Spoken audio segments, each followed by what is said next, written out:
Béchour, c'est Fraleroy. Et aujourd'hui, nous allons commencer une série sur le tableau périodique intitulée 5 minutes pour un élément.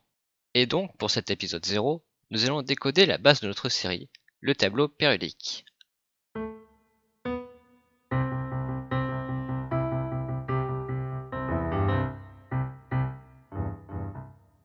Pour commencer, un peu d'histoire.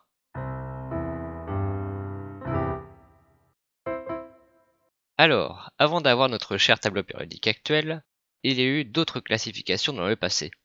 On peut citer la classification de Lavoisier, mais ce tableau est très éloigné de notre tableau.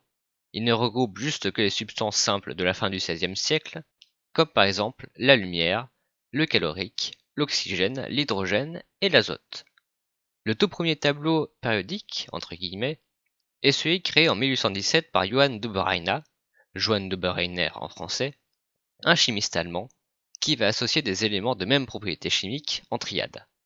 Il note que le strontium, élément 38, le calcium, élément 20, et le barium, élément 56, ont des propriétés chimiques semblables. Ces éléments vont être classés par la suite dans les métaux alcalino-terreux de notre classification périodique. On peut aussi noter la vie tellurique de Champ-Courtois, dessinée plus tard en 1862, où les éléments chimiques vont être classés en fonction de leur masse atomique croissante, et les éléments ayant les mêmes propriétés, comme les éléments cités précédemment, sont notés les uns en dessous des autres. Une classification avant celui de Mendeleïev le plus ressemblant au nôtre est celui d'un chimiste qui fut écarté de l'élaboration du tableau périodique à cause de son action négative à l'encontre d'un autre chimiste nommé Newlands.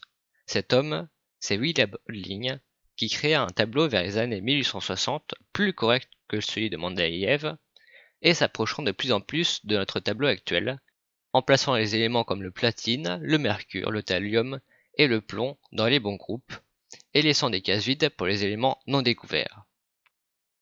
Dans les années 1864, un autre chimiste aussi connu que Hodling eut l'idée de regrouper les éléments selon leur valence. Lothar Meyer classa alors les éléments dans des groupes dépendants de leur configuration électronique.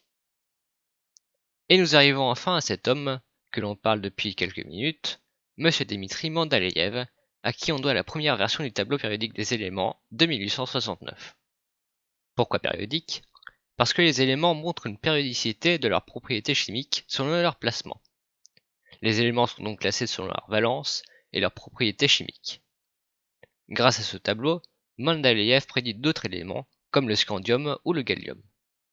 On a enfin le classement par numéro atomique d'Henry Moseley, qui va définitivement clore la forme du tableau périodique des éléments par le classement par numéro atomique croissant. Et on en a fini pour la partie historique. Et c'est parti pour le vif du sujet. Nous allons tout d'abord commencer par savoir lire correctement un tableau périodique, puis nous verrons comment les atomes ont été placés à des endroits précis. Alors, sur un tableau périodique, vous avez un tas d'informations qui sont dissimulées un peu partout, mais ces infos dépendent de votre tableau. Il y en a des plus complets, des plus classiques, et des tableaux avec des formes bizarres. Bon, pour commencer, sur tous les tableaux périodiques, actuels bien sûr, on peut chercher un atome en regardant son groupe, qui sont les colonnes, sa période, les lignes, et son numéro atomique, qui est en fait le nombre de protons de l'atome, et les croissant de gauche à droite et de haut en bas, comme si on lisait un texte banal. Ensuite, la case d'un atome contient des informations qui diffèrent selon les éditions des tableaux.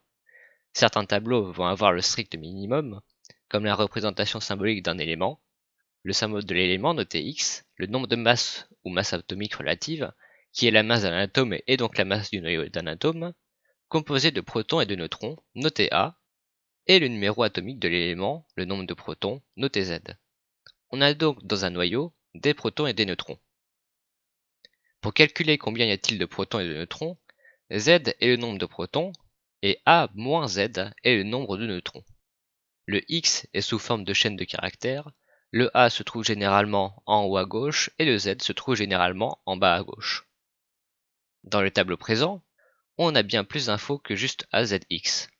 On a aussi le nom complet de l'élément avec son état, gazeux, solide ou liquide à 0 degré Celsius, une masse atomique plus précise, mais pour calculer le nombre de protons, il va falloir prendre la valeur approchée du numéro, la configuration électronique, l'énergie d'ionisation, qui est l'énergie minimum nécessaire pour retirer un électron à un atome et former un cation, l'électronégativité, qui est l'indication de la tendance d'un atome à attirer les électrons, et les états d'oxydation, qui définit combien d'états un atome peut devenir un cation, ion positif, ou un anion, ion négatif.